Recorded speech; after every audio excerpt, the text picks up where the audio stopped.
Estamos iniciando mais uma edição do JR 15 Minutos, o podcast da Record TV que aprofunda as notícias que mais mexem com a nossa vida.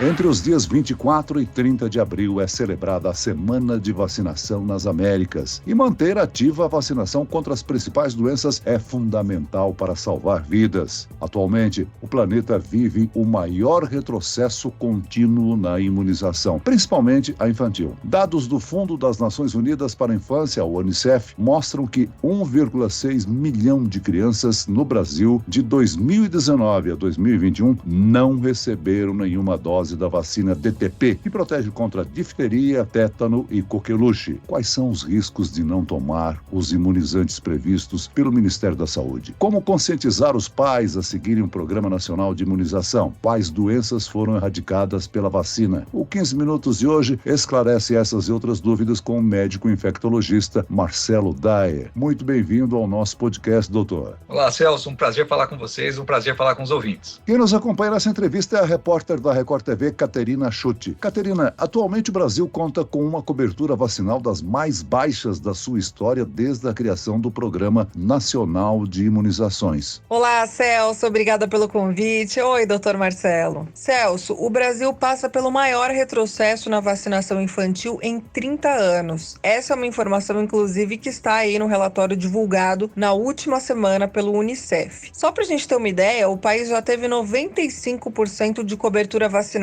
contra a poliomielite, por exemplo, e não chega hoje a 60%. Doutor Marcelo, minha pergunta é a seguinte: a história comprova que o caminho para a erradicação de doenças é, de fato, a imunização? Exatamente. Pergunta excelente. E a gente sabe que as vacinas, depois da água potável, foi o instrumento que mais reduziu a mortalidade infantil. E a gente retroagir nesse momento é um risco muito grande, né? Quando a gente observa em relação ao Brasil, propriamente dito, a gente tem ainda falta de saneamento básico em uma quantidade grande de cidades, e se a gente começa a reduzir as coberturas vacinais, é muito claro que várias dessas doenças vão voltar. Então a gente tem que ter muita atenção a isso, a gente tem que fazer um trabalho muito importante e incansável no sentido de tentar retomar aqueles números que nós tínhamos antes, de coberturas vacinais altas, uma população que confia e acredita nas vacinas, né? Isso também é uma coisa importante, porque isso vem se invertendo ao longo do tempo. Então, esse trabalho precisa ser retomado. A gente precisa também entender que os tempos mudaram e as ações nós vamos ter que ter ações diferentes, né? Não ir para confronto com aqueles que falam contra a vacina, mas a gente tem que ir para um cenário de mostrar os benefícios e mostrar a realidade e a verdade sem confrontar, mas mostrando realmente os fatos verdadeiros. Doutor Marcelo, já citei aqui que entre 2019 e 2021, 1.600.000 crianças brasileiras deixaram de receber a vacina DTP, que protege contra a difteria, tétano e coqueluche. E também as doses que previnem a poliomielite, popularmente conhecida como a paralisia infantil. Existe a preocupação que o vírus da poliomielite volte a circular no país, né? Sim, sem dúvida. O Brasil estava, né, com um selo de país livre da paralisia infantil com a doença controlada. E essas coberturas vacinais baixas, somadas aos problemas socioeconômicos, não só no Brasil, mas nos vizinhos, levando a êxodo de imigração em massa, aumentou o risco de paralisia infantil. E o Brasil é um dos países que está sob esse alerta de paralisia infantil. Então nós temos um risco de paralisia infantil, de volta da doença, porque a partir do momento que a gente tem cobertura vacinal baixa, as pessoas não estão totalmente protegidas, o vírus ele vai entrar e vai encontrar um cenário favorável para disseminação. Quando a gente tem uma cobertura vacinal alta, esse vírus vai chegar, mas as pessoas estão protegidas, elas têm anticorpos. É isso que a população precisa entender. Depois que o vírus chega, a gente querer correr atrás do prejuízo, nós vamos demorar mais tempo. Então, se a gente tiver com uma cobertura vacinal mais alta, ideal, adequada, o vírus não consegue penetrar, ele não consegue romper essa barreira. E as pessoas vão estar protegidas. Então, passa-se até a impressão de que a doença acabou. Nós não temos a doença, porque nós não vemos o problema. Mas esse problema só não existe porque as pessoas estão vacinadas. Ou seja, o controle que as próprias próprias vacinas proporcionaram ao erradicar doenças fez com que a população aí não sinta mais motivação para se proteger, né? Algumas pessoas perderam essa percepção de risco, não, doutor?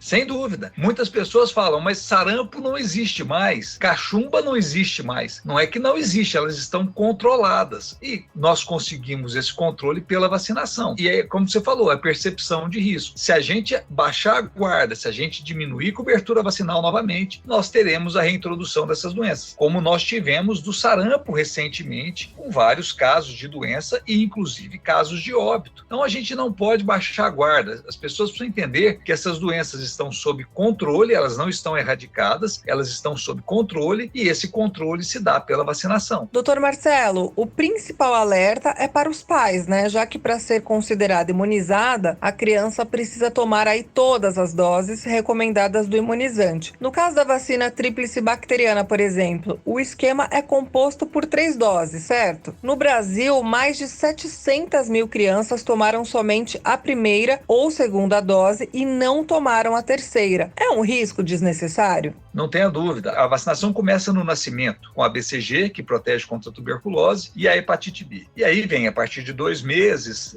3, 4, 5 e 9 meses. O que a gente observa é que gradativamente, mês após mês, a cobertura tende a diminuir. Mas de uns anos para cá, realmente a cobertura já começa baixa, desde a BCG. E uma dose só da vacina não garante proteção total. Ela pode até dar uma proteção parcial, mas o que vai garantir não só proteção para aquele momento, mas que a proteção dure um tempo que a gente precise, são as 3 doses no caso da difteria, coqueluche e tétano, são as 3 doses no caso da paralisia infantil. Então, a gente precisa do esquema completo para que essa criança tenha proteção e essa proteção dure mais tempo, né? Dure pelo menos até o próximo reforço. Em alguns casos é com 5 anos ou 10 anos, ou em algumas situações, como a hepatite B, nem reforço não tem. Mas para que eu garanta essa proteção que dure tanto tempo, eu preciso fazer o esquema completo de vacinação. Agora, no início do ano, o Ministério da Saúde divulgou o cronograma do programa de vacinação para 2023. Este mês começou a vacinação contra influenza para os grupos prioritários. Durante o inverno e o outono, a forma mais segura e eficaz de prevenir infecção respiratória é tomando a vacina da gripe, mesmo porque a cada ano há uma variação do vírus, né, doutor? Sem dúvida. A gente faz a vacina antes do período de circulação maior do vírus. E a gente faz nessa época do ano agora, que é abril, que começa a alteração climática, né, e mudança de temperatura. Então, o ideal é fazer a vacina agora. É importante as pessoas lembrarem, quem se vacinou, por exemplo, em dezembro do ano passado, que ainda tinha vacina nas unidades, ela deve se vacinar agora nessa época, porque a vacina muda todo ano. A Organização Mundial de Saúde, ela tem laboratórios sentinelas no mundo todo, e no Brasil tem laboratórios sentinelas que coletam amostras do vírus de influenza e eles encaminham isso para a Organização Mundial de Saúde. A Organização Mundial de Saúde, ela determina qual vai ser a composição com base nessa circulação de vírus para a vacina do ano seguinte. A vacina, ela é do ano, então nós temos a vacina cepa 2023, com as cepas que a Organização Mundial de Saúde analisou e viu que são as cepas que estão circulando mais neste momento. Então é importante que a vacina seja feita todo ano, mas não é que ela precisa ser feita anualmente, né? Não é quem tomou em outubro fazer só em outubro. O ideal é que ela seja feita antes do inverno. Então essa época que nós estamos, abril e maio, é a melhor época para se vacinar contra a gripe. Quem não puder vacinar agora, não deu tempo, vacinar depois, não tem problema, mas no ano seguinte, lembre-se de vacinar entre abril e maio, que é a melhor época para vacinação. Doutor Marcelo, em maio estão previstas ações de vacinação contra a poliomielite e sarampo nas escolas. Agora, vacinar no ambiente escolar é uma iniciativa que pode ajudar a reverter o cenário de baixas coberturas vacinais na infância? Eu acho importante isso também, porque a gente precisa sair da passividade de esperar que os pais levem as crianças nas unidades de saúde. Nós estamos observando que isso não está dando certo, a cobertura vacinal caiu. A unidade de saúde ir até a criança, ir até a escola, é algo positivo. Nós temos que tomar cuidado com algumas situações, né? Uma estrutura bem feita, uma orientação bem feita, para que a gente evite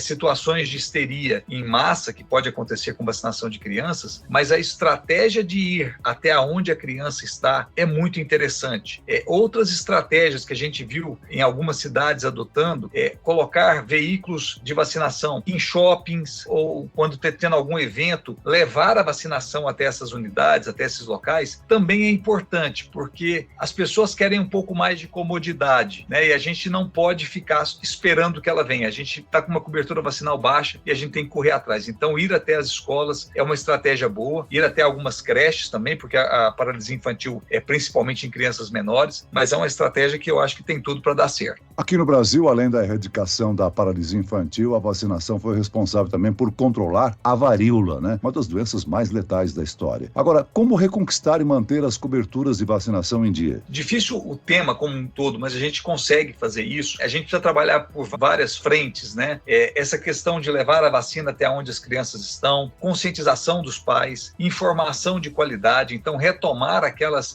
campanhas com informações verdadeiras, fazer com que os profissionais médicos também retomem a confiabilidade na vacina, que o que a gente observa é que muitas pessoas, muitos médicos que nunca trabalharam com vacina, da noite para o dia passaram a serem experts em vacinação e experts para o lado negativo, né, passando desinformação para a população. Então a gente precisa trabalhar bastante informação positiva, informação verdadeira para a população e mostrar os dados. A varíola é a única doença do mundo que foi erradicada pela vacinação. Então a vacinação em massa foi capaz de erradicar uma doença, e essa doença é a varíola. Então a gente tem esse dado e a partir desse momento que a doença foi considerada erradicada, não teve mais necessidade de vacinação da população. Mas a gente precisa vacinar a população contra as outras doenças, né? Paralisia infantil ainda assusta muito. A população mais nova não tem a noção da gravidade que é a paralisia infantil, né? Uma criança com sequela de pólio, o número de pessoas que morreram pela paralisia infantil por conta da vacinação. A campanha de vacinação em massa que foi feita no mundo todo levou a um cenário muito mais favorável. Então a gente não pode deixar voltar aqueles cenários ruins, negativos que a gente tinha no passado, quando essas doenças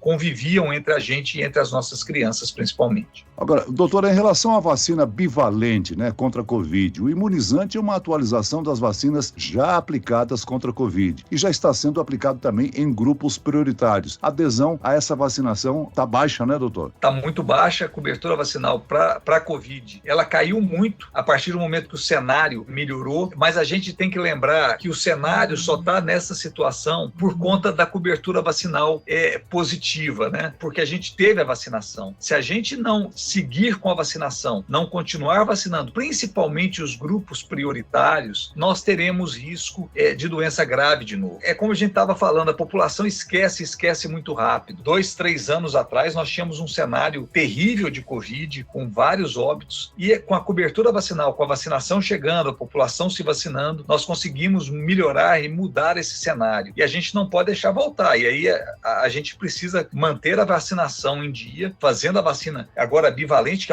amplia a cobertura, né, amplia a proteção, não só para a cepa original, mas para as variações da Ômicron. E isso é importante que as pessoas entendam e continuem se vacinando. Mas ainda é importante destacar que as unidades de saúde vão continuar aplicando os outros imunizantes para os demais grupos. E quem não estiver com o cartão de vacinação atualizado contra a Covid-19, é só ir na unidade que vai receber a dose. É importante lembrar que as vacinas todas, elas fazem parte do calendário vacinal. E a vacina do Covid entrou no calendário vacinal também. Então, todas as vacinas estão disponíveis nas unidades de saúde, as pessoas bastam ir até lá para se vacinar. Um outro dado significativo, doutor, é que a Unicef levantou de que a importância e a confiança nas vacinas para as crianças diminuíram em 52 dos 55 países pesquisados. E hoje no Brasil, apenas 88% dos brasileiros confiam nos imunizantes. Houve uma queda de 10 pontos percentuais. Para os pais que ainda têm dúvidas, é importante destacar que todas as vacinas, sejam elas contra a Covid ou outras doenças, são resultados de um longo processo de estudos e são 100% seguras. Então, vamos vacinar as crianças, né, doutor? Nessa queda, Celso, tem alguns fatores também. Tem muita dúvida. Talvez não tenha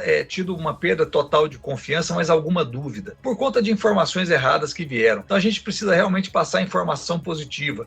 Os pais não precisam ter dúvidas das vacinas. Essas vacinas vacinas são todas seguras, todas eficazes e foram capazes de controlar todas essas doenças. Então, os pais não precisam ter medo disso, ter receio disso. Quando a gente fala de uma vacina contra o Covid, nós estamos falando de uma vacina que foi utilizada já em milhões de pessoas. Então, também com experiência já somada ao longo desse tempo em relação à segurança. E os pais podem e devem fazer a vacina, porque a vacina realmente é segura e ela diminui muito a gravidade da doença. E as outras vacinas nem se fale, né? Nós estamos falando de vacinas aí com 70 anos, 80 anos de utilização no mundo todo, mostrando segurança, mostrando eficácia e mostrando que são capazes de reduzir doenças graves que assolavam o nosso país no passado. Muito bem, nós chegamos ao fim desta edição do 15 Minutos. Eu quero aqui agradecer a participação e as informações do médico infectologista Marcelo Dayer. Muito obrigado, doutor. Obrigado, um prazer falar com vocês e um prazer participar de um programa que traz informação verdadeira para a população. E agradeço a presença da repórter da Record TV, Caterina Schutt. Caterina? Muito obrigada, Celso. Muito obrigada, doutor Marcelo. Foi um prazer muito grande participar desse podcast. Foi um bate-papo muito esclarecedor. Até uma próxima. Tchau, tchau. Esse podcast contou com a produção de David Bezerra e dos estagiários Fernando Russo, Lucas Brito e Kátia Brazão. Sonoplastia de Marcos Vinícius. Coordenação de conteúdo, Edivaldo Nunes e Deni Almeida. Direção editorial, Tiago Contreira. Vice-presidente de jornalismo, Antônio Guerreiro. E eu, Celso Freitas, te aguardo no próximo episódio. Até amanhã.